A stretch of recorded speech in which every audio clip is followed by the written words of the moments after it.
Holy fuck, we're back. It's unbelievable. I think I've worked through most of my technical problems. I'm sorry I haven't seen you guys since 18 May. We're back. Welcome to Fire for Effect Live. My name is Chris. We got an action-packed show tonight. Yeah, it's going to be good. I'm shaking the rust off. But good news, I have this absolutely fucking giant Magnum-sized beer, so I'm doing great.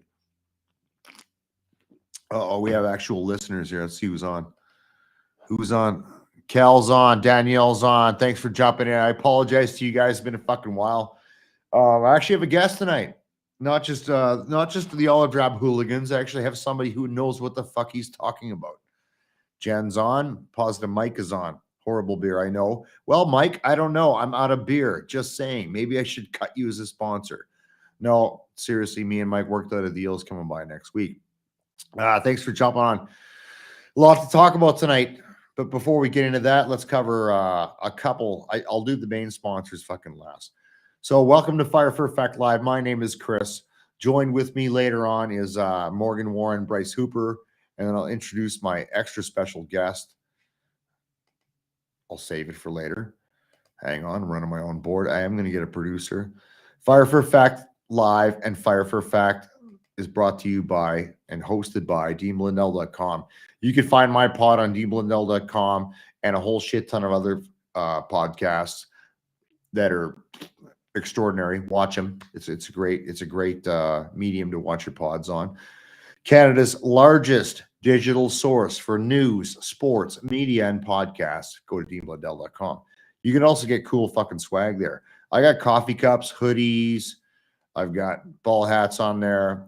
I don't make any money off that. So if you buy something, after I cover the overhead, all the proceeds go to the Veterans Association Food Bank.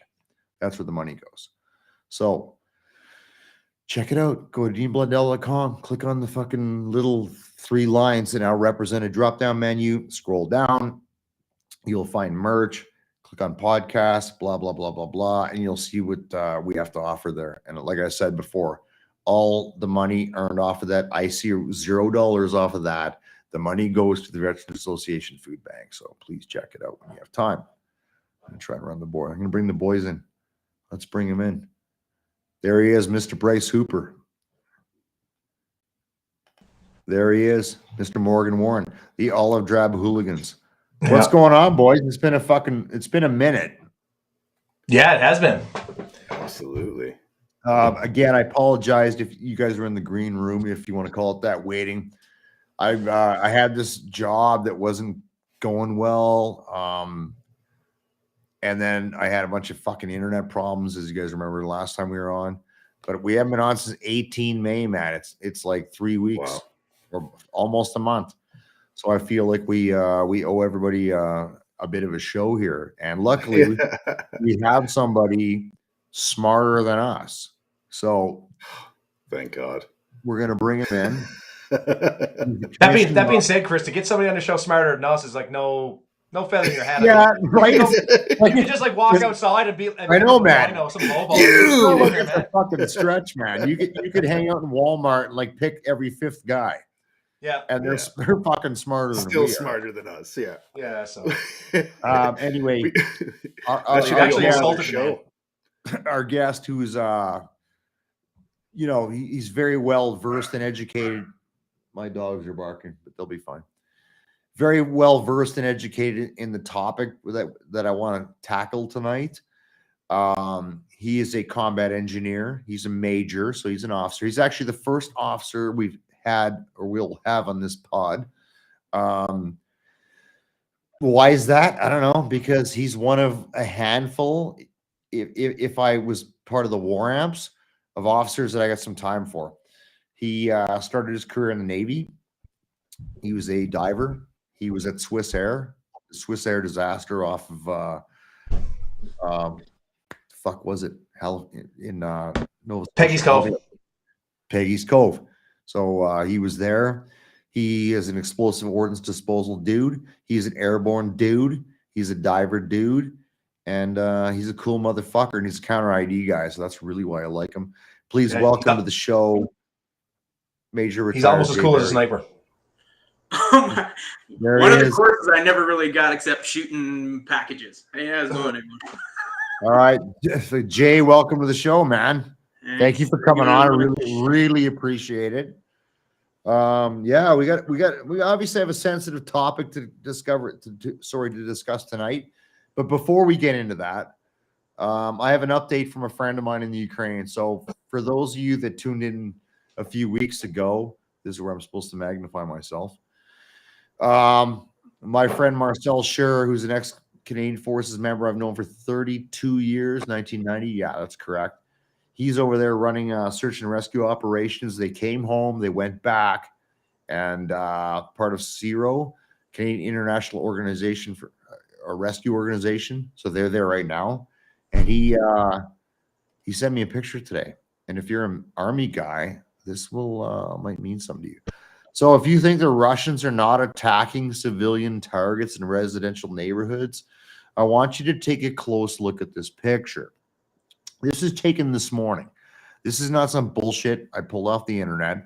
This is what Marcel sent me this AM. So this is in Kharkiv, Ukraine. It is clearly an apartment building. But if you notice, okay, I'm moving the mouse cursor like you guys can see it. Fucking clearly you can't.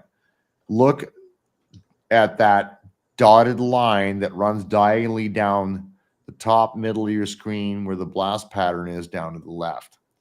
So what that is 122 millimeter artillery, airburst artillery that strafed the shit out of that building. There was a barrage of those rounds.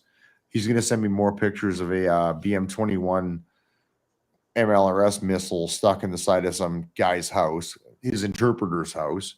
So that's what's going on today. And I'm going to get some more updates. So fuck Russia. They can all go fucking die in hell. What's old is new. There you go.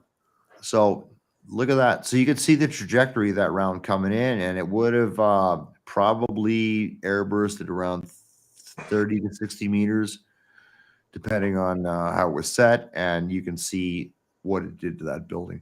Luckily, as I understand it, nobody was killed. There you go. There's your Ukraine update. Pull my ass out of here. Man, Fake news. There. Defensive barrier planning. Fuck, I'd love to be over there doing that. You know what? Yeah, before we get into the main topic. So this is something I wanted to bring up, and I talked about this on Dean's pod the other day. The United States is committing a system called HIMARS, which is High Mobility Artillery Rocket System. That's part of the multiple launch rocket system in order to bridge the gap between the M777's range as an artillery system and the longer range that they need in an effort to defeat Russian artillery. The big problem, if you're not aware, for all you guys that are watching and listening to this later, that the Ukraine is facing, hands down, because airspace is currently uncontested, and any of you guys can jump in here, is artillery. The Russians are, I'm an artillery guy, for those of you that don't know that. The Russians' the artillery is king of battle of the Russians. They fucking use more artillery than any other military in the entire world. And they're following their doctrinal pattern and doing that right now. So what Ukraine needs is a Counter battery. A counter battery effort to that. So the U.S. is, the United States contributed M777 howitzers. We all danced the jig. Our illustrious leader committed 4. Right on. Thanks for coming out. And now the United States. We have none. Now we have none that are. No, we have none. We've committed all 4 that we own. Do you know what, Jay? And I said this on a pod before. I said, ironically, those 4 guns came out of A Battery 1 RCHA, which ironically fits with a new white paper to downsize all the gun batteries, because of course we need to reduce the army with the current state of the world, down to that amount of guns, right? So the amount of guns they're committing conveniently aligns with what they want to draw down to anyway. Like, fuck, man, come on. But anyway, So the United States last week and a half ago, whatever it was, decided, and I like the guys that are thinking on this. They're like, okay, we need to bridge this gap. So they're going to give me MLRS, which for you guys watching is multiple launch rocket system. So it's rocket artillery, which is, you know, a bit different from a big fat bullet fired out of a barrel of a gun that lands over here. This is actual rocketry. So it's a bit different, but it's very effective. So it's to help bridge that gap between the range that the original guns we sent them and the long distance shit that they need. So we're talking the 70, 80 kilometer range. The downside to this, which we're not going to talk about tonight, but I will talk about it later because I'm still checking into it, is that Biden doesn't want Ukraine to engage. That's my dog. He doesn't like it either. No, he's pissed too. In Joe Biden's defense, he doesn't know what he wants. I don't think he quite knows where he is. So No, he probably shit himself. He's when he walking woke a up. political tightrope. So yeah, I get it. 100%. But at the end of the day, what he said was, well, I'm going to give you this system, but he's going to actually limit the range of the ordnance that it fires. And that system could fire 11 different types of projectiles. There's 2 specific ones that he's going to send over. One fires 6 rockets. One fire, you know, the other package is 1 big motherfucking rocket. But he's going to limit the range. And he said, don't engage targets in Russia. Well, I don't know. For those of you guys that have been in Afghanistan, which is everybody on this fucking panel today, that's reminiscent of bad guys hiding in Pakistan, which we couldn't attack. So where do you think their support bases and resupply and reconstitution is going to be? Right on the border. So it's fucking pathetic that he's providing that constraint. Or is Another it just topic.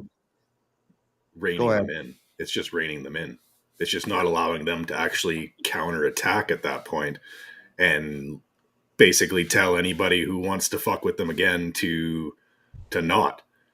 So now they're just going to be limited to guerrilla tactics. I don't understand.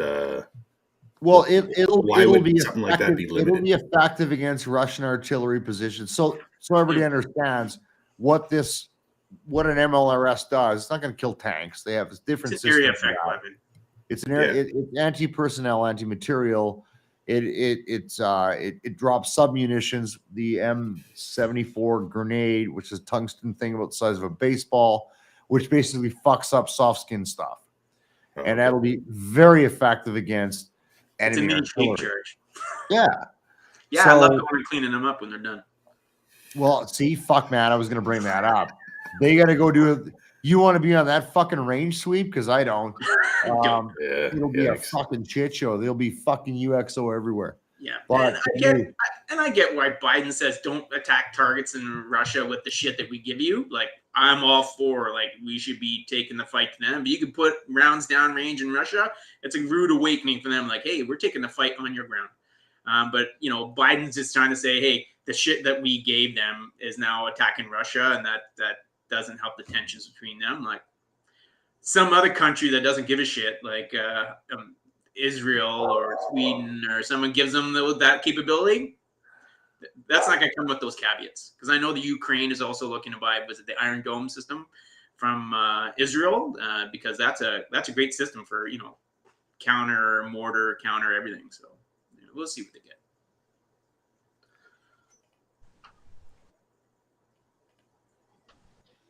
Holy fuck, am I ever doing this wrong? Yeah. Sorry, it's been a while. No, you're right. It's kind of, and here's the other thing. We're only following what the media tells us. Like, I'm not tapped into fucking what the G2 is saying anymore. So, and neither are you. So you're tracking what the media is saying, and they're saying X, Y, and Z. But at the end of the day, we're talking about a proxy war where is a continuous escalation of the level of equipment that's being put in there. No aircraft yet that we know of. But I can just imagine what's going on in the background that we don't know about. And again, that's left to my imagination. Far be it for me to say anything other than that. Yep. If that makes sense. Anyway, that's your Ukraine update, everybody. Now let's get into why we're here. A couple weeks ago, the Liberal government came out after the unfortunate incident in Texas, another incident in Texas, and used that to springboard their latest gun control policies. I want to get into everybody's thoughts on that. I'm gonna structure this so we don't all go fucking crazy. I'm gonna try to fucking engage the audience here because this is a very sensitive subject. So what I want to talk about on this pod is gun control, crime control, and my opinion of or everybody's opinion of what I consider to be stupidity, liberal government theatrics on the reality of the issues and problems. So here's how we're going to do it. I'm going to go around the horn, and I'll start first to set the pace on how I feel about guns. Okay. And then we'll get into some facts, and then we'll get in, and Jay's going to kind of lead the way on this because he's an expert. Not even close, man. All right. Okay. Bad word. Expert's such a shitty word, right? I read. Okay. Jay is fucking more. He's the least stupidest person on the panel. How about that? That's right. He's the least dumbest motherfucker on this fucking pod right There you now, which makes him an expert. Yeah, it's a shitty word. By default, It's such a shitty word. I know. I'm an expert. Every time I hear somebody tell me they're an expert, I just walk away and go, "Shut the fuck up! I don't want to talk to you." I apologize. That's like calling you sir. Yeah, don't call me sir. I'm right. I hate it when I'm dead. Sorry, I digress. I can edit this shit out later. No, whatever you say, sir. Jay, in my opinion, is more versed in the actual bills as they come out, and he walked me through them. So I'm going to let him walk us through the current evolution of the bills and the background, blah, blah, blah. That's what I meant to say. Instead, I fucked it up and called him an expert. I might as well have called him a cunt. But anyway. I am that. Okay. So let me, I'm going to go center stage here. First of all, so we're explicitly clear here. I said the fucking same thing last week. Yes, I wear camouflage, ball hats. I have an Alberta driver's license. I've lived in Alberta like 98% of my life. I am an ex-military guy. I'm a white dude with a short haircut and probably a redneck by now. I drive a 420 horsepower Chevy Silverado, and I have a fucking fair amount of guns. So the automatic assumption is that I'm this fucking asshole who's dead set against gun control, which we'll get into the details of it later. The reality is I'm not. And there's differing opinions on this, and the boys will jump in a bit.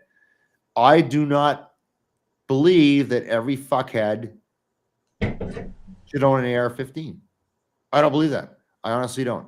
I think that only military guys should own AR-15s.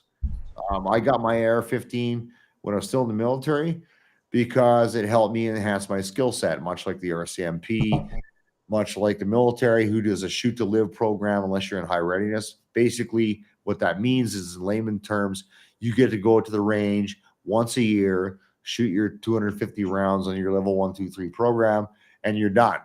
So if you really wanted to amp your game up and get better and be proficient in your fucking job, you had to go do it on your own. These are facts. I'm not making this shit up. So do I think a fucking civvy should own an AR-15? Absolutely not. Do I believe in background checks? Absolutely, I do. Do I agree with, and I never agree with Justin Trudeau. And I'm going to come into some of that later. I'm going to save it for later. But, you know, is an AR-15 is designed to do one thing and one thing only, is to kill people? You're goddamn right it was. So here's the background on AR-15s, and I'll bring in everybody else after that. AR-15 stands for Armalite Rifle, designed by Armalite Industry Incorporated in 1956. Okay, and they tried to sell it to the military in the 50s, and it didn't fucking fly. So Colt, who currently produces a lot of AR-based platforms, bought them and eventually sold to the U.S. military for the Vietnam War in 1962. Jay, correct me if I'm wrong. And that's where the evolution of that whole platform came from, right? So yes, that fucking gun is absolutely 100% designed to do one thing. Do I think that every fucking shithead civvy and his dog should own it? Absolutely not. However, we'll move on.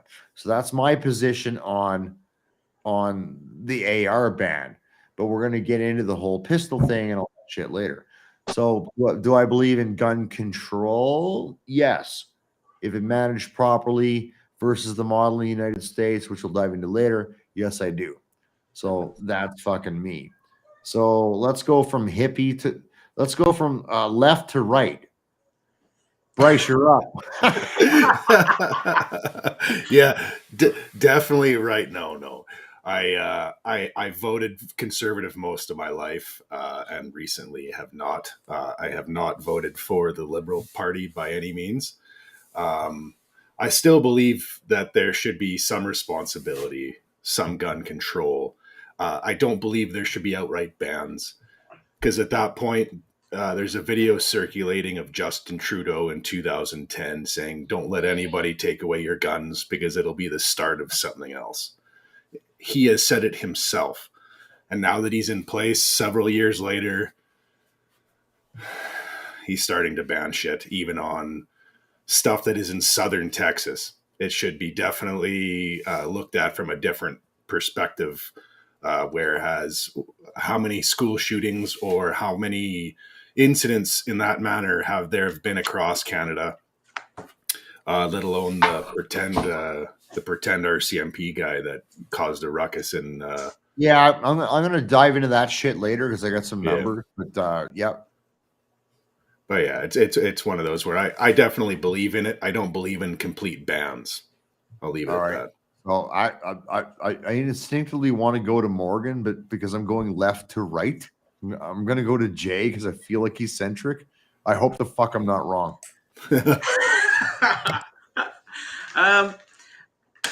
There's a lot. You got to be able to see the forest through the trees. This is where I keep looking at it, and then I've listened to a few podcasts and I've read a few articles. I look what's going on in the courts.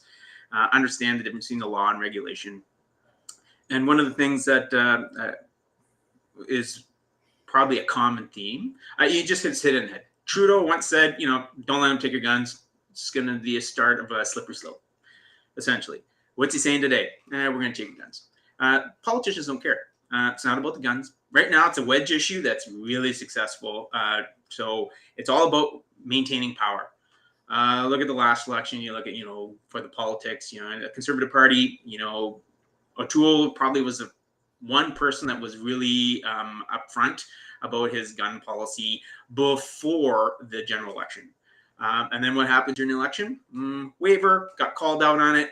And then that all fell apart, right? So, not to cut you off, Jay. Politically, is tough because gun owners in Canada represent like less than 3% of the population, right? Yeah, exactly.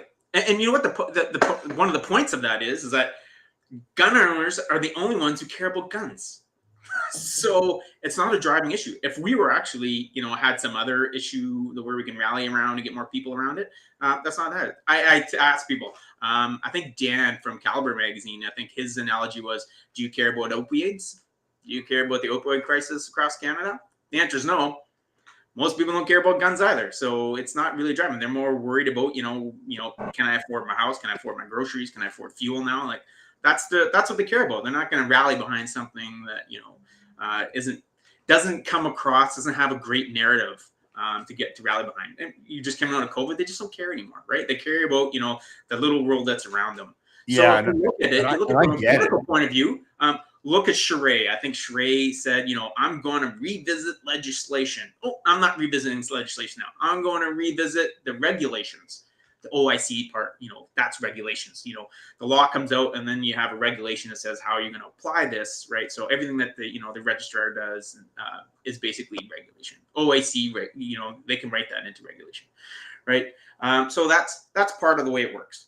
So if you look at it, why would the Liberals who want to maintain power back down on this. They're forcing the conservatives to say, "Hey, we stand with gun owners," then you have to answer the question: are you going to give an assault rifle back to the hands of everyone in Canada? Like, why would you do that, right? Especially after all the shit that's happening in the States, people are not going to rally behind it. It's a narrative. So the Conservative Party, like, that's exactly what happened to Aaron O'Toole when they said, "Oh, you're about to do this." They went haywire on it because, again, we're the minority in Canada, and we're the only ones that care about guns. So yes, we're not victimized because, quite frankly, Trudeau doesn't care about you, and he doesn't care about his guns. He cares about maintaining power, and then if this is the way he gets power, to making a wedge issue out of this for the Conservative Party, never to be able to get a minority or a majority government. Wins for him, right? So this is now just a wedge issue. I see, first and foremost, stuck back when you look at that. It is. All right, Morgan. Okay, for Jay doesn't know where Morgan is right now. You should show him.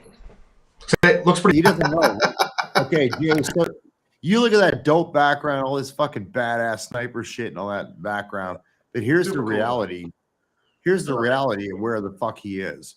He's literally in his shitter in his basement. That's awesome. That is fucking jammed up, man. He was sitting. Now I know most of our viewers. That's a great OP, man. It's a great OP. It is a great OP. Yeah. He is tactical. Now I don't know if he got one of those. Do you remember those soft ass seats that your grandma used to have in the toilets bowl? I don't have one, but I should get one. In the fucking 70s. Like, I'm gonna get you one of those. I'm gonna find one at like a fucking thrift shop. Anyways, Morgan, give us your thoughts on,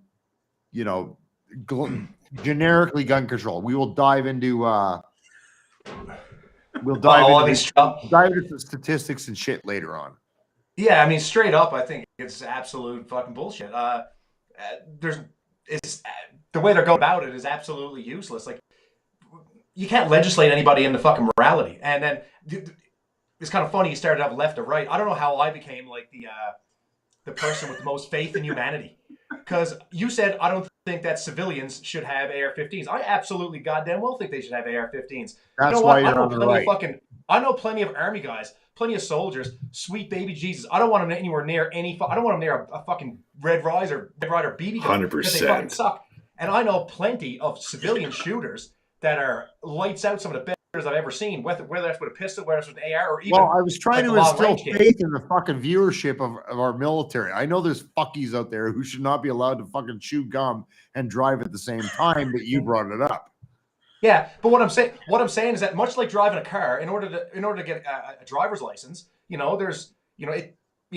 how to drive, you get a driver's license, you go to driver's ed, you do all these things, because the only people that care about guns, like Jay said, are gun guys. So I'd say in Canada, especially, only people that want guns are people that are actually going to shoot the things and actually, get a little bit of training and figure things out. So, I mean, trying to, put out these outright bans and say that nobody should be allowed to have this or nobody should be allowed to have that. I mean, what are they going to do? Because, I mean, let's face it, what are they going to do? They ban pistols, they ban whatever, when the murder rates and the shootings in downtown Toronto continue to skyrocket. Now what? You know what? Because it's going to happen. Right. So those guns are legal. One more thing. If the narrative of more guns equals more gun deaths, okay, how come more people annually are killed by guns in Mexico, where you are not allowed to own guns for the most part? I mean, we can get into the minutiae of it, but realistically, you're not allowed to own guns. Like, private citizens can own guns, right? So there's like 5 guns per 100 people, like, on paper. In the United States right now, there's 120 guns for every 100 people. There's more guns in the United States than there are fucking people. There's more guns in the United States than there are anywhere else in the fucking world. So by that metric, people should be dying, getting shot left, right, and center in hordes and droves. Then I'll springboard off of that. When you look at violent crime and shootings, it's not in fucking Austin, Texas. It's not in Phoenix, Arizona. You know where it is? It's in New York City. It's in Chicago. It's in places where you're not even allowed to say the word gun. For Christ's sake, during the height of the Iraq War, more Americans were getting killed in Chicago, getting shot dead in Chicago, than were getting killed in Baghdad, for fuck's sake. So that was a war zone. Yeah. You're not wrong. You're not wrong. So at the end of the day, it is not the gun; it is people. It's a societal issue. Man, if you just saw Top Gun Maverick like I did, which is like the fucking greatest movie ever made, It's not the fucking aircraft pilot. All right, Goose. Take Okay. 10% off the top there, fucking Squirrely Dan. So you're absolutely right. So we want to relate. We're trying to use metrics to say, justify why we want it. No one gives a shit, right? So the liberals have divorced the idea of basing what they want to do on criminal activity. It didn't work. There's no hang on, Jay, hang on. What do they do? I'm gonna drive the conversation here with 2 points. Yeah, and then I'm gonna let you fucking run wild, so I can actually take my blind ass and pay attention to what our viewers are saying. So, 2 years ago, there was a thing called an order in council, which Jay will explain, which banned 1,500 variants of military-style assault weapons, whatever the fuck that means. Basically, any gun that was painted black, hashtag black guns fucking matter. No, they don't. Gone. When did that happen? After the fucking the tragedy in New Brunswick. New Brunswick or Nova Scotia? I don't want to look like an Nova Scotia. Nova Scotia. Where that fucking wingnut impersonated our CMP officer and went around and killed a bunch of people. All with illegally obtained guns. I'm going to spit the facts now so I get them out because you guys are going to go fucking mental. That's when he came down and said, boom, all these guns are banned, right? So he catapulted off a tragedy. That's the message I want everybody here to understand. Right. So, I called Jay. He explained the whole OIC to me. I thought I had to turn my gun in. And suddenly they went, no, you don't. You can keep it. Your grandfathered in. All right. So he catapulted off one tragedy. Here's a little tidbit for you kids out there. All of those guns were legally obtained, the majority through the United States and or Canada. I have a point to this. Let me make my point. Did you say legally or illegally? Hey, chop it illegally. Illegally, okay. I can pump the brakes. Don't make me put you on mute. Right. So, boom. Gun control is not an issue for the next fucking 2 years because COVID and whatever it is. Bam. We have that fucking tragedy in Texas, which was 3 weeks ago, right? Another school shooting in the United States. Roscoe's pissed off at that. Immediately, Trudeau jumps on the next day, and now he's going to fucking freeze the sale of handguns, which if you're a gun guy like the 3% of Canada is, knew was coming 2 years ago, and he just waited for another tragedy. I'm not against gun control. What I'm for is crime control, which I'm going to come to in a second. Fucking, he waited for a tragedy in another country with a different culture and different legislation and different fucking regulatory on guns. All right? And he waited for a tragedy and imposed it on Canada. He imports U.S. crises to Canada. Let me give you some facts. School shootings in Canada between 1884 and 2016 are... I don't have a cool thing to post. What I do have is this wicked little fucking sticky note because I know how that's most of you roll. I believe it says 19 school shootings in Canada between 1884, which is pop quiz. No takers. And 2016, 18, not 1984, 1884. The most tragic being at École de Polytechnique in Montreal in 89, I believe. Fucking 19. Okay, let's look at some U.S. stats for comparison purposes. 2022, just this year, and we are in Q2, 6 months in, 288 school shootings to date in the U.S. in fucking less than half a year. Chris? Hang on. I'm not done yet. It gets better. You're right, it does. I'm going to drive conversation and hand the reins to you guys. So, why does he fucking jump on, a tragedy to push his agenda based on something that has fucking nothing to do with Canadian gun culture and impose these things. Now, here's the thing. I get it. Gun control versus crime control. So he comes out and he says, we can never allow a tragedy like this to happen up here. Fuck, he's not wrong. I agree with you. But here's what he does. He pledges $250 million for this buyback program for AR-15s that he ignored 2 years ago. Okay? Here's the reality. That'll cost about at least $1 billion. And I know, Morgan, you're going to jump on this in a minute, and I'll let you go fucking – I'm going to let you guys go weapons free here in a minute. But what he says is he's pledged $87 million. Okay, 250 versus 87 million. 250 versus 87. 250 is going to cost $1 billion. 87 million over 5 years. Y'all got phones, do the math. For CBSA, Canadian Border Service Agency, to actually stop the fucking illegal smuggling of guns into Canada, which account for at least 70 to 90% of all gun crimes in Canada. So when you say fucking gun control versus crime control, what the fuck are we talking about? That's where I'm at. It's bullshit. That's theatrics, ladies and gentlemen. That is pure theatrics, where you knee jerk to a reaction in a country that is not Canada, that has a problem that Canada doesn't have. 288 in 6 months versus 19 in fucking like the entire history of this country, and import a crisis in Canada, and then bam, we're doing this, and then you go, we're gonna fucking spend $1 billion, buy all your guns back, but we're only gonna give the authorities fucking 87 million over 5 years to solve the problem. Give me a fucking break. Okay, I've said my bit. I'm done on the soapbox. Who's up? Jay? I want to go first on this one. So, like I said, you just hit it right on the head. You call it theatrics. I call it politics. And that's exactly what I'm calling this, right? It's politics.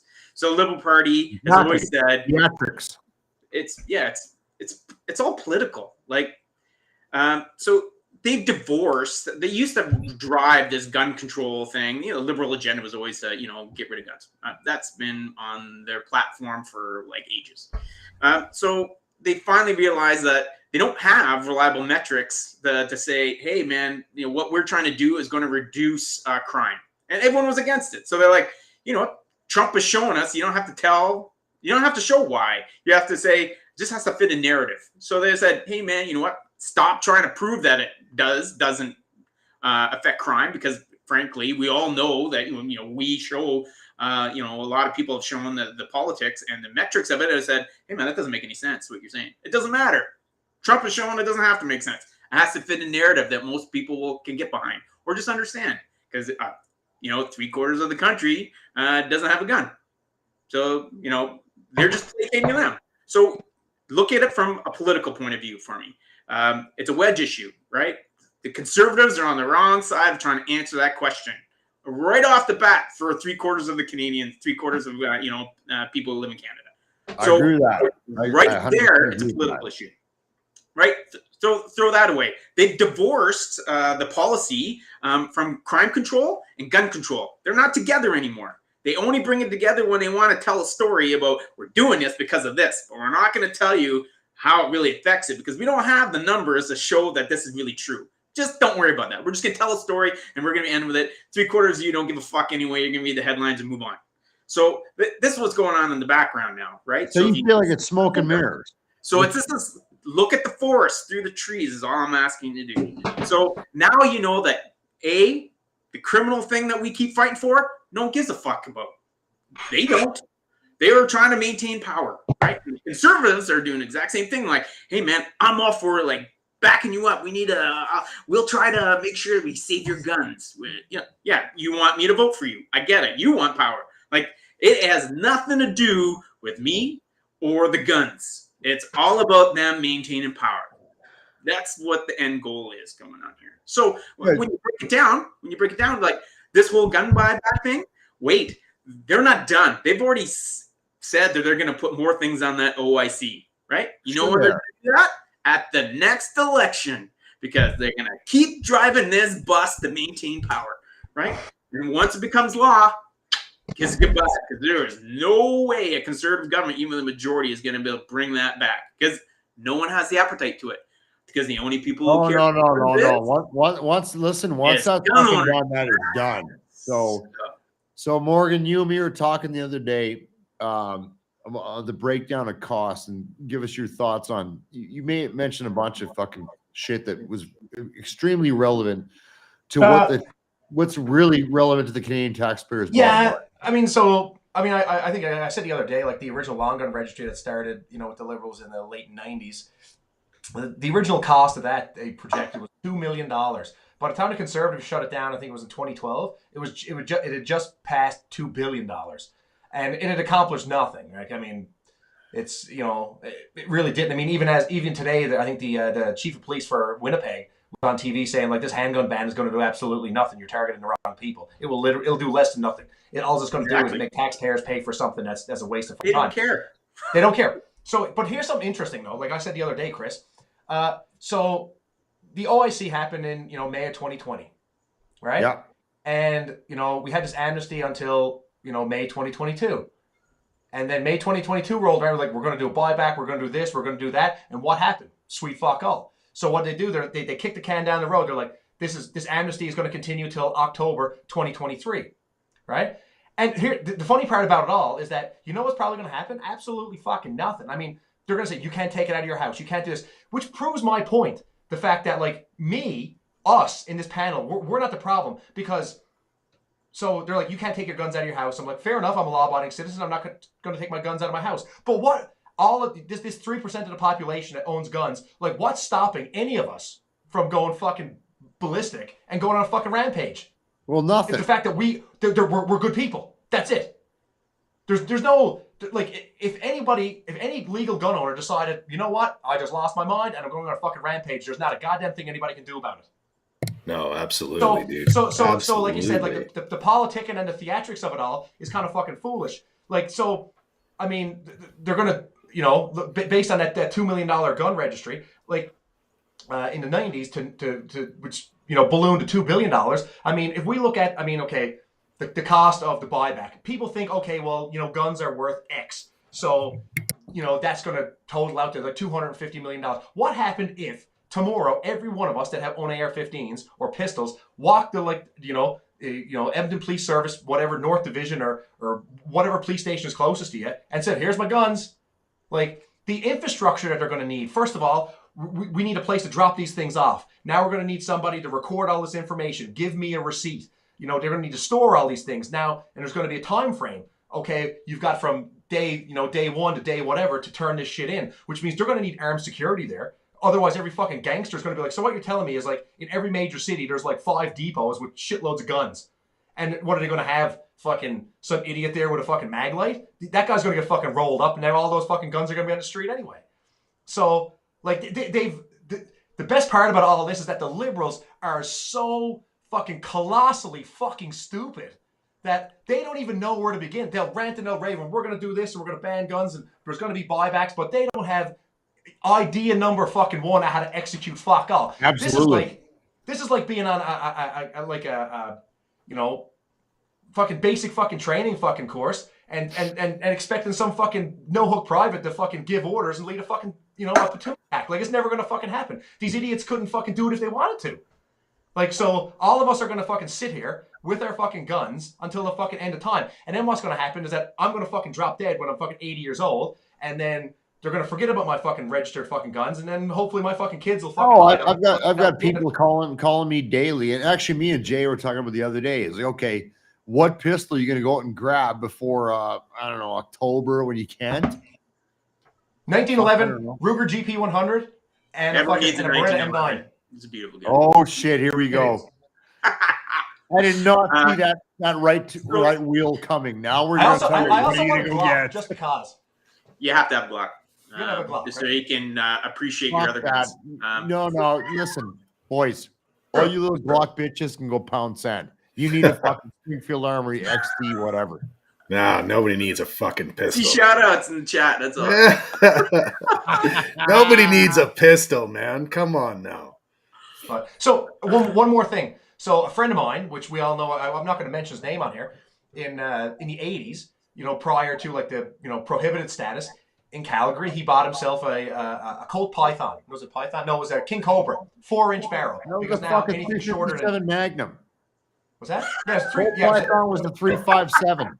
Yeah. Anyway, so it was a 357 revolver, a nice Colt Python, and then it was 1991 or whenever the laws changed. He had a 4-inch barrel, so then he was grandfathered and he was given prohibited status. 1997, he goes to Bosnia and he lets his license lapse. He comes back and he's like, "Whoops." He calls the Canadian Firearms Center and says, "Hey, I need to renew my license. It lapsed." They're like, "Yeah, no big deal." They send him his license. On his license, he lost his prohibited status. Picks up the phone. He's like, "Hey, you messed up. I need my prohibited status because I have this one pistol," which he purchased legally from a store in Calgary in 1989. And they're like, "Well, because you let it lapse, you're no longer allowed to have this anymore." He's like, "But I still have the pistol." And they're like, "Yeah, well, you're going to have to turn it in." And he's like, "Well, where do I turn it in?" And they're like, "Well, we'll get back to you." He's like, "Okay." This was in 1997. Do you want to know when he turned that pistol in? When they called him and told him to turn it in? July 2017. That seems about right. I love the government, man. 2017. And you know what the crazy part is? That in 20 years, you know how many violent crimes that fucking gun was involved in? You know how many people that gun killed? 0. Let me ask you guys something here. Crazy, right? We're all going off fucking. We just fucking starbursted here. No, but what I'm saying is that that's one individual that they couldn't manage. One guy, one fucking guy. I know. What are they gonna do with all of us? We know. Listen, everybody who's watching this fucking show, like, do you trust the government with your taxes? Do you trust the CRA or any other fucking organization? The government, Trudeau's gonna come out and smile with his fucking "I want to punch you in the mouth" smile. And say a bunch of bullshit, and it's going to take fucking forever to execute what he's saying with these gun control. This is what I talk about theatrics. Okay, he's going to underfund the fucking actual problem, which is illegal guns, right? And he's going to spend a fucking retarded. We can't say that anymore. In the 70s, you could a ridiculous amount of money buying back my AR, which I've taken, I don't know, like 2 times. And he's going to head fake the 97% of the population going, "We need gun control." It's like a fucking Simpsons town rally. Bart's a vampire. Yeah, Bart's a vampire. Get him. Like, fucking give me a break, man. Here's the thing. I really want to know. Let's say it's 2 years from now. They've taken all my guns, which made the country safer. What do the gun statistics, the gun violence stats look like in 2025, 26 versus today after the shit's done? Do you guys think there will be a significant impact up or down? I think it'll go down a cunt hair. Sorry for you ladies that are watching. It's a unit of British measurement in the military. A cunt hair is a legitimate measurement term for army in people. the British Army. Absolutely. So, do you guys think there will be a fucking honest to God drastic shift in the downtrend of fucking gun violence? It's not going to change anything because of this. So hey, Chris, it's going to go up if anything. I mean, the trend's going up. It's still going to go up, man. It's still going to go up. It's not going to change anything. Like I said, it's the gun control and crime prevention have been divorced. There's no metric pointing into each other because it's not supportive of each other. So let's not talk about crime anymore. Let's talk about the narrative, right? Fits a narrative that, I'm looking out for you. I know what's best for you. 3/4 of the country doesn't own a gun. Don't worry, I've got you covered. Look what's happening there and down below and to the south of us. That's never going to happen in Canada. We're going to. And we look, and then what do gun owners do? Like, that doesn't make any sense. We're going to point to the metrics that no one gives a shit about. But the metrics, and we're like, I don't care. Like, it doesn't have to be true because we're not talking about the metrics. We're just fitting a narrative. and the narrative wins. Trump has taught us that there's talk about shit, doesn't have to be true, and you'll gain traction. So this is, if you understand the forest through the trees, then you're like, yeah, pointing to the metric that no one cares about isn't going to help us. It's not. No one gives a shit. No one cares. Gun owners are the only ones who care about those metrics because we're trying to prove a point that no one's listening about these metrics because they've already divorced the fact that gun control, crime prevention are no longer together in the liberal agenda. So anyway, so that's part of what I really want people to see. Once you see that, you're like, okay, the rest is all just noise. So everyone's happy, like, yeah, keep talking about the metrics, talk about crime, because no one cares. You're not changing the forest of the tree. So you're not seeing the bigger picture. And you should be aiming at the things you can influence. The metrics in crime is something we cannot influence. So why are we concentrating on it? Why are we saying we're victims? No one cares. Do you think Justin Trudeau honestly gives a shit about any of us with guns? No. He's a narcissist most of the time when you ask him, the guy is more concerned about himself. We represent fucking 3% at best of the population. He gives two fucks about us. He does not care about us, and he does not give a shit about the guns. It fits a narrative, a liberal narrative, and it's a great wedge to shoot because now the conservatives are trying to rally behind it. Like, the optics of that is just, you're going to lose against the rest of Canada that sees this. It doesn't own a gun. They're going to say, look what happened to the States. You should stop that. I'm going to throw a curveball here. And before everybody says you're a fucking racist, I'm not. I'm spitting facts. You can, all you fuckers can Google it yourselves, especially all you Ontario people that are all sensitive and shit. All of this only applies to non-Indigenous people. Indigenous people, First Nations, whatever the fuck they're called today, no disrespect, they're allowed under their Hunting Rights Act. So Trudeau comes out and says, well, you don't need an AR-15 to bull down a fucking deer, which I agree. It's wrong caliber. Hey, Chris, 1 second.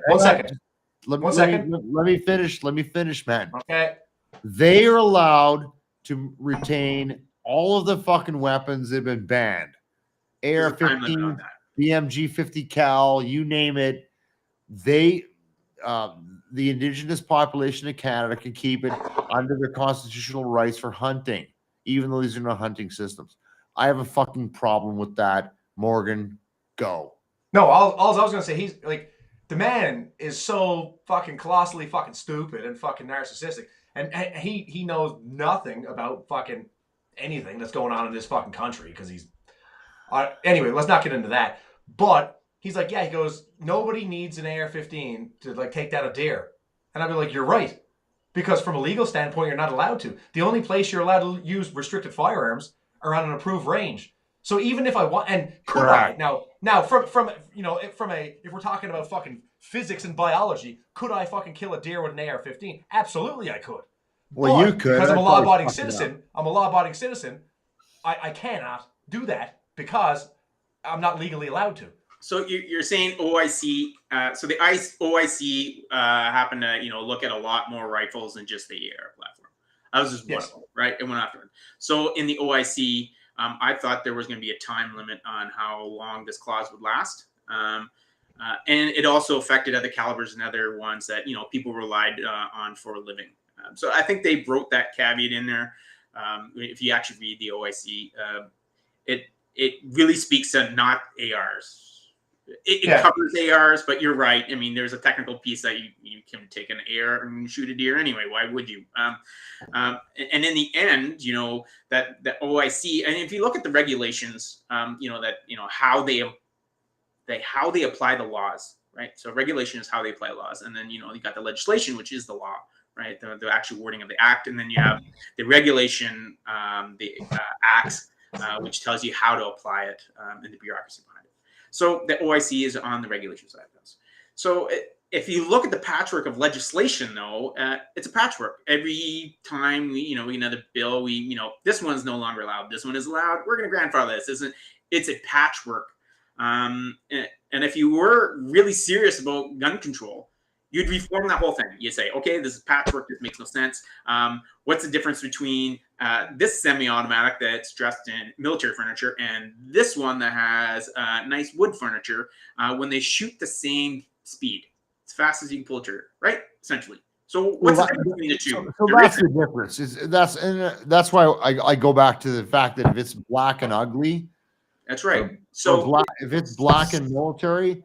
So when you look at the law, they ban it, but they don't understand the mechanism of most of so the law doesn't make sense. Your daddy's fucking hunting rifle, albeit bolt action versus semi-auto, has a magazine which pushes the bullet up, which is pushed forward by a bolt into the chamber, gets fired, round goes down range, bolt comes back, kicks the casing out, you put another one in. Doesn't fucking matter what it is. Doesn't matter what it looks like of any given weapon. But the ones that didn't match the narrative, it goes back to the narrative. That's the narrative because go back to the narrative that this is not safe. Like I mean, I called Jay right away and he hooked me up with something that's fucking so this drives back to legislation. It's a patchwork and it makes no sense anymore. So if we really want to do something about it, we do reform.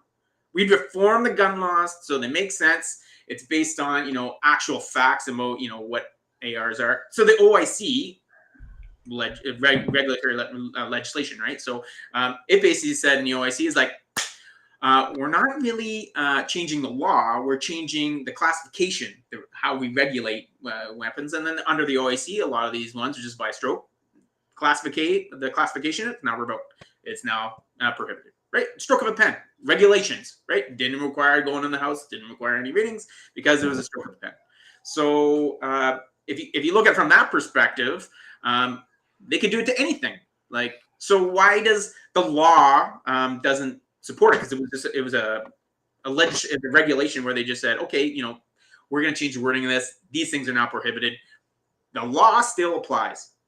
So if we have a reform where we change the law to say what the specifications were outlined for how the regulations work, say, okay, things that can fire this fast, or it has this capacity, or it can easily be modified, blah, blah. Whatever specs you put onto it would help drive that conversation and say, okay, this is truly prohibited. And then we redefined what the parameters are for how we classify guns, right? Because that's a heart of what most people say is like, how could this be? This is non-restricted. It was not an AR derivative. Again, regulation. They don't care. Fits the narrative, gone. But if we change the law on how it's classified, then that's a different story. All right. Okay. We could talk about hang on. Go ahead. Okay. So we're going to backtrack. I know when you were talking about school shootings and in the United States, and you said it was like 218, whatever it was, or 283. I can't remember. 288 today. 288. Anyway, blah blah blah. It doesn't matter because. You can look that shit up and it's on fucking Wikipedia and from a liberal standpoint it briefs really fucking well. But when you actually fucking dig a little bit deeper, you do more than scratch the surface. You see what was included as a school shooting. It was like the use of it's like a kid had a fucking BB gun or paintball guns or shit like that. That could be correct. I don't know. Yeah, it is. So when you look at gun crimes, they include BB guns and violent gun crimes. They include so if a guy pulls out a BB gun or if a guy fucking pulls out or shoots a paintball gun. But when you actually look at like a person with an actual fucking gun, the numbers are significantly lower. However, and then something else to look into. This is a United States thing, not a Canada thing, obviously, because we can't use firearms for defensive purposes, so to speak. No, we have no castle laws here. Yeah, they don't have castle. So in the United States, they say there like are no annually. castle laws like, in Canada. You fucking this is separate. Yeah, this is separate. This is separate, but like because everybody looks at the United States as like what not to do, right? So, I mean, annually, forgive me now, but forgive my ignorance down to numbers. I don't know them off the top of my head, but I used to. So, the amount of individuals that are killed through defense or with firearms, it's like 100,000 people, right? Now, the thing is, they also included in those numbers, and this is FBI crime statistics, are every time a member of law enforcement shoots a fucking bad guy and kills him, right? Even if it was a justified shooting, it's considered part of the people that are killed with guns, okay? See, this is why I fucking hate statistics, right? I know, exactly. Also, look at FBI crime statistics. Made up numbers. Yeah, made up statistic. and a metric, statistics are just that nothing doesn't but matter made up anymore. And the We're other the thing only is, ones that give a shit about it. Exactly, but the FBI also tracks defensive use of firearms. So every time a gun is pulled out and somebody uses it to defend their life, even if they don't shoot somebody, right? Pulled out, it's like 3.5 fucking million people. So and they figure that number is because most people don't report it if you pull a gun and somebody runs away because they didn't fire a shot. So, but like 3.5 million people reported using a firearm, whether they shot, whether they bucked off a round or not. It saved their life. So you got 100,000 people get killed in a shooting, which includes law enforcement members shooting fucking gangbangers. Are killed, but nobody ever talks about the fucking 3.5 fucking million people who saved their lives or the lives of members of their community or members of their family through the defensive use of firearms. That's the problem with statistics, isn't it? Yeah, it is. You can look at a number any different ways. It's all about perspective. I'm going to go back to the example of like how many gun deaths were there? Like, oh, there's too many. How many is too many when you compare it to something else, right? And again, a comparison against crime, no one cares about. Really, no one wants to care about it. We're driving an argument based on facts that we perceive and the perception and our viewpoint of it. But no one's listening. Nobody cares. Nobody cares. Okay. So why do we keep doing it? It's like madness. We all agree on that. I'm going to yell about this. It's going to gain traction. No one cares. So there's a difference, and I use this, I think, with one of my friends. I want to wrap this up. Just that, Chris, because there's one. It's like there's right, right. So we can try to prove that's right, but it takes a backseat to the perception of right, and the perception of right and the optics of right is that hey, we're trying to save lives. I'm going to refer back to a question from a viewer here. That is it's a bit nebulous. I'm going to give you guys an opportunity to answer, and that's how we're going to wrap it up. So Danielle, spit this out. I want you to digest that, and then tell me your thoughts on it, and that's how we're going to close this. And I know it's not going to solve the fucking. There's no definitive solution. This is an argument to the end of time. So we're going to go around the horn from right to I'll go clockwise. So Jay, looking at that question from Danielle, statement/question, how would you respond to that? So they're right, and this is no right or wrong answer. This is one thing that the Liberals are using, right? So as a wedge issue. So yes, is it zero? Legally owned firearms, are they using violent crimes? Yes. Is the statistic small? Yes, but no one cares. So how would we change this? And I always go back to like, if you're going to reverse anything that's happened, you've got to rally people behind your cause. Something that doesn't happen when you say you're victimized. Like no one cares. You're the only one that has a gun, and you're the only one that cares about your gun. But I do believe that our patchwork of way we're doing things is only going to get worse by adding more patchwork to this. So going back and in actual having a legislative reform on how we classify guns, and have that conversation about how it will affect crime, and how we classify guns. Because we have to prove that we are responsible in our control. And how we do gun control as a self-interest group, we need to demonstrate that by going out and say I'm a victim, and quoting the U.S. Constitution, which doesn't even apply in Canada. Like I don't understand how people apply that I deserve an AR-15 fully automatic to defend the freedoms of Canada. Do you know what you're talking about? Like, yeah, probably not. So rallying behind that sort of optic doesn't help.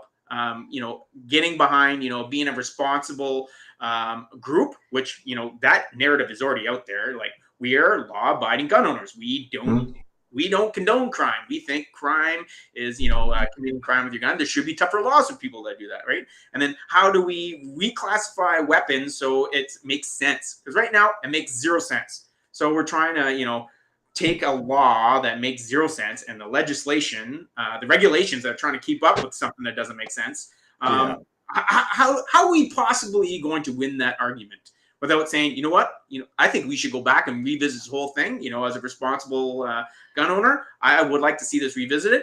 we may have to compromise, just like a negotiation. You may compromise and like, okay, no assault weapons, no brainer. We're not allowed to have them anyway.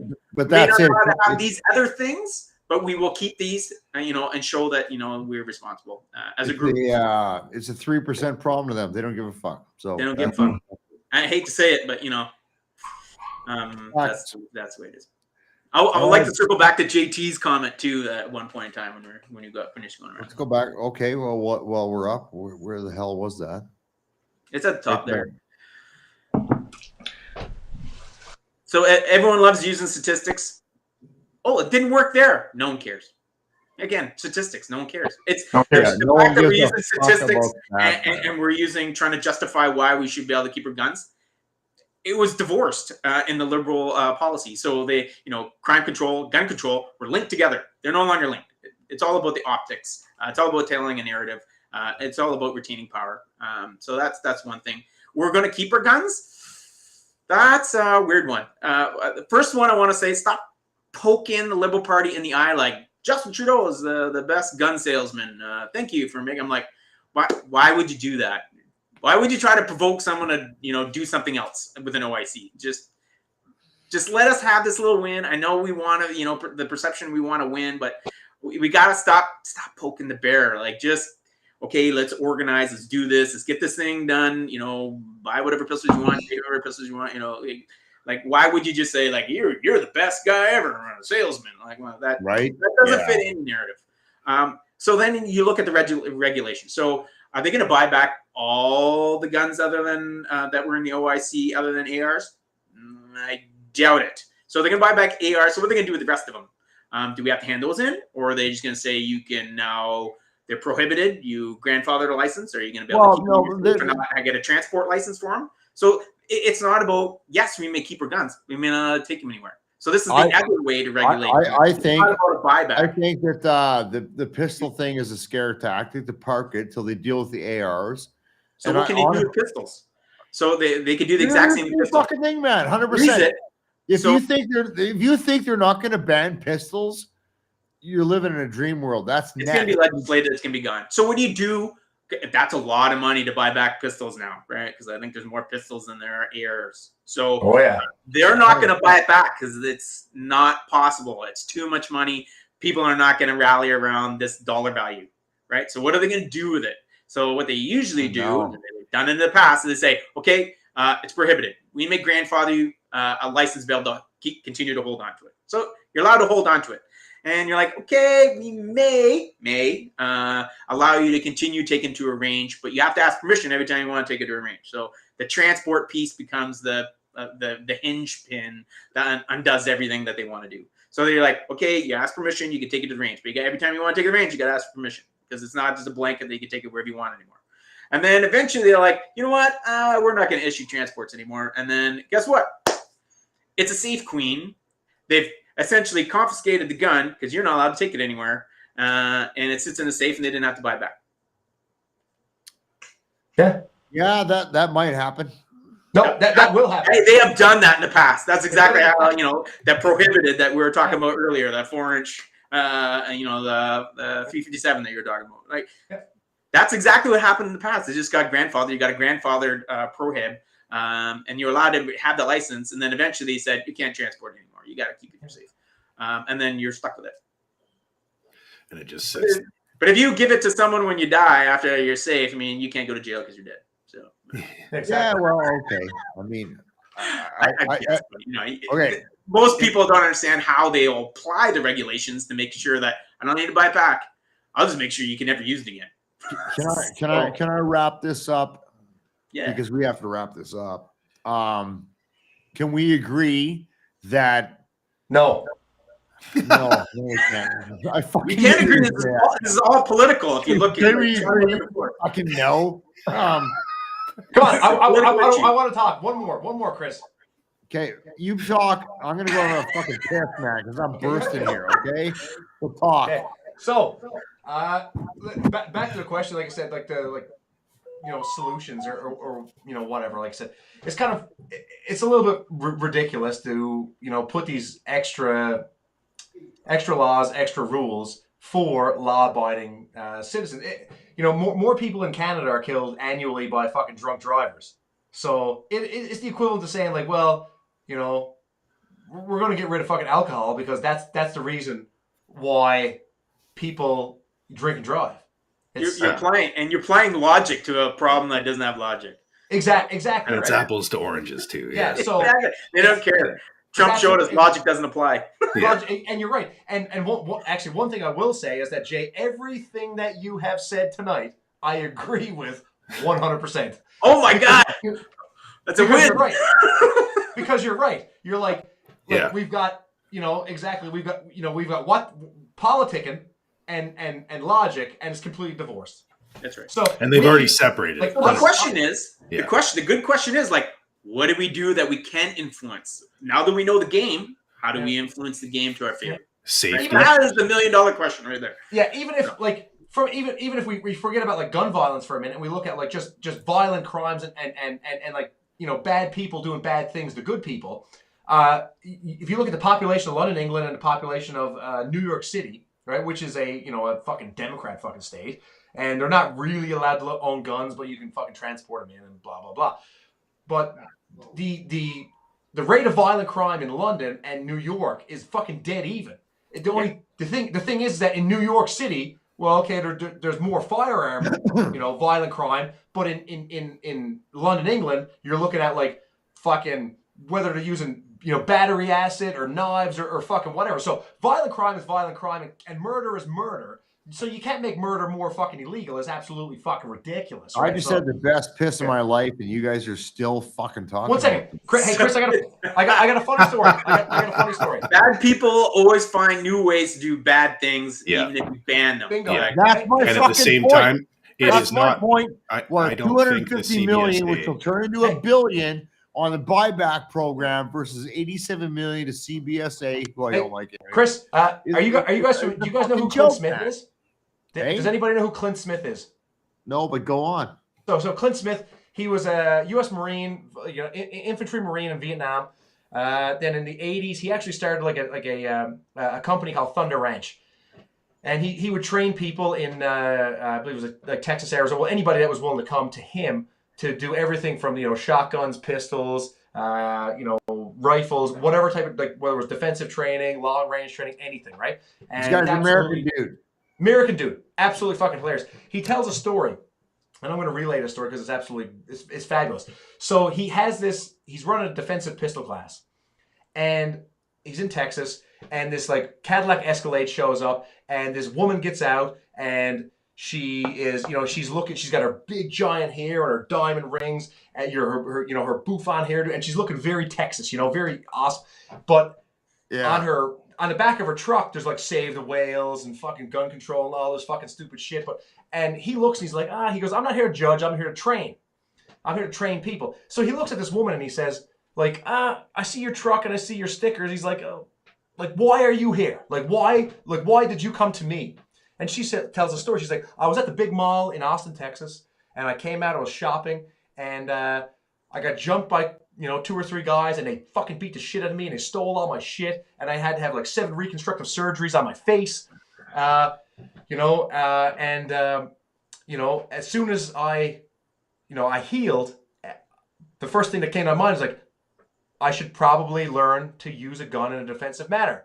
So Clint Smith is like, he's like, hell hath no greater fear than the fucking ass-kicked liberal. All we need to do is we need to fucking shit kick every single motherfucking liberal and they'll want to buy a fucking gun. And you wonder why I put you on the right today. Buddy.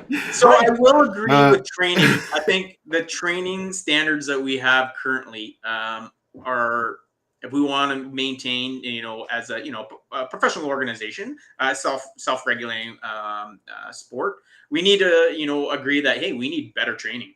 I see a lot of people, including the military, that I hope never get a firearm in their personal life because they're frankly, you don't get practice time in it. You're not proficiency. So training is one thing, proficiency is another. So if we can somehow tackle that issue and show, hey, this doesn't lead to that because, you know, the standards are so rigid to be able to get a pistol and get your license. You not only just have to, you know, fill out some paperwork and be a good person. I mean, that's great that they're beefing up, you know, the background checks, but that doesn't stop the person from being incompetent with the firearm. So there should be training. how do we show that side of the house? We get better to show that, okay, we're not just going to be idiots with it. We're actually very responsible. We take safety serious, but, you know. My only pushback to that is that if you give somebody a firearm and they are completely incompetent with said firearm, there's already laws in fucking place, even stateside. You can't just wave around a fucking pistol and scare people and point. Again, it's your logic. Yeah, fair enough. Right? Fair enough. What you want to do is you want everyone the optic of like, we do everything to make sure we are safe. Check mark. This prevents crime because look at the stats. No one gives a fuck about. So, and that's the way it is. I'm also for, you know, tougher crimes on idiots. Like, I'm all for that. Like, is it a deterrent? No, not really. It's like having a photo radar. Did it stop you from speeding? No. Did it stop you from having an accident 5 minutes down the road? Minimize before I hit the mute button. It's my show. But I agree with you 100%. There's lots of ways around this. We just got to show that we're responsible. We will fucking leave America out of this. Exactly. Here are the facts. We all know, as military guys who've run ranges in our lifetime, that there's fucking incompetent guy in the military who should never even spell C7A2. At every rank level, too. That being Afghanistan. I mean, how does my bolt go in my Browning? I'm like, that's a C7 bolt. That being said, a civvy goes through, and you correct me if I'm wrong here, well, basically a fucking 2-day course on weapons handling, and they can get non-restricted, restricted. Yeah. 2 days. There should be more training involved. We put guys through fucking a lot more training than that, whatever it is, right? Depending on your trade, weeks, blah, blah, blah, blah. At least weeks. If you're a common arms guy, you go through more. If you're in high readiness, you go through more. But a fucking civvy can go through a 2-day course and C's a P, weekends are free, baby, and they can go buy a fucking AR-15. That's why I have a problem with that. You're a communist. If I have a problem with fucking half the fucking shitheads I put through fucking ranges in the military that shouldn't be able to handle a weapon, you think you're gonna fucking let some civvy cunt fucking touch a fucking AR-15? No, I will, because I'm not a communist. No, man. Yeah. Again, it's, you know, how we fight this is one of the steps is we got to show safety. We got to show that we're responsible, that we're willing to put the controls in place to be safe. We don't have to tie it to logic. We already showed that. We don't have to tie it to numbers. It doesn't make any sense. But it's a perception of safety. It feeds the optic that we're safe. That responsible gun owners are responsible gun owners. I mean, they've already started the narrative. You just need to finish the narrative, and then gain traction. You gotta get more people interested in guns. Yep. Gun safety. And if you look at the you know the environment today, like it's COVID. COVID just finished. No one gives a fuck. You know, can I afford my house? Can I afford gas for my truck? Can I, can I afford food anymore? And that's really it. It's you're asking too much of people that are already like burnt out with all the other things they got. Yeah. The million-dollar question: how do you get people interested in your cause? Right? Showing safety is one of them. How do you rally around this? That's the million-dollar question. You know what? Yeah. And I'll wrap it up with this because we talk about this shit all fucking night. Absolutely. We're not going to do that. I know for a fact that anybody I ever took, and I'm talking about fucking Alberta people or whoever. If you ever took a non-gun person who was shy and took him out to the old man's farm and gave him a 22, nice, easy caliber to learn on, and shot some beer cans, they had a barbecue, they had a good fucking time. It was Hey, Chris, I'll go one step further. When I go out to the old man's farm, I wouldn't take a I'd actually take a fucking AR because where it's in the movies and they shoot it and they realize they're like, wow, like it's not even that hard recoiling. Like it's accurate, it's easy to shoot, it's ergonomic, and they fucking. Oh no, the AR is demonized for good reasons. The AR is every fucking non-gun person's favorite gun. Again, It really is. semi-automatic AR, which can't be converted, and a Browning hunting rifle semi-automatic. Do they shoot the same? Remington? Like take anybody? Do they shoot the same amount, same speed, same rate of fire? Magazines may different, but there's always modifications for those, right? So, yeah, the only platform with actually negative recoil, not recoil. That's tight. Awesome. All right. If I don't mute you fuckers, we're gonna be talking about the shit. Yeah, all night. All right. Okay, Yeah, we stay on. beat We're the shit out of gonna this talk thing. more later. Let's do it. You're all getting muted in reverse order. Love you guys. Don't get me wrong. Jay, hang on. All right, fuck. I hope you guys enjoyed that and hung out. We could talk as Army guys. We'll talk about that shit all night. There's no right or wrong. There's no left or right. My biggest concern is the last thing I want to send out as a message to you guys is that I don't have a problem with gun control. I actually believe in gun control, which most people in my circle of friends here were blown away when I said that, because I really do believe in that. What I have a problem with is differentiating fucking liberal theatrics and effort into crime control, which is the problem. The biggest problem with gun violence in this country is not me owning an AR-15 and a couple pistols. The biggest problem in this country is fucking illegally obtained firearms, be it domestically, but the majority through the United States. So my issue is your prime minister is going to fucking spend at least $1 billion to take my weapon, to make my guns from me, to make a statement, and he's only going to give CBSA contribute $87 million at present over 5 years to combat the fucking illegal, transported guns from the United States. It's fucking pathetic. It's theatrics. That's the problem. Yeah. And we'll kind of park it there for tonight. I want to thank my sponsors. Thank you guys for hanging in. I know this is not a popular topic, but I do thank you for hanging on. Yeah. It's been a good show. It's good to be back. We're going to do better conversations or other conversations. Maybe not better. They might be like this. I like talking about this shit. Anyway, wrap it up. Have a great night. I know a lot of you guys are out east right now, and it's a fucking, a Wednesday night. So I want to thank Positive Mike's Brewing Company. Positive Mike, you owe me some beer.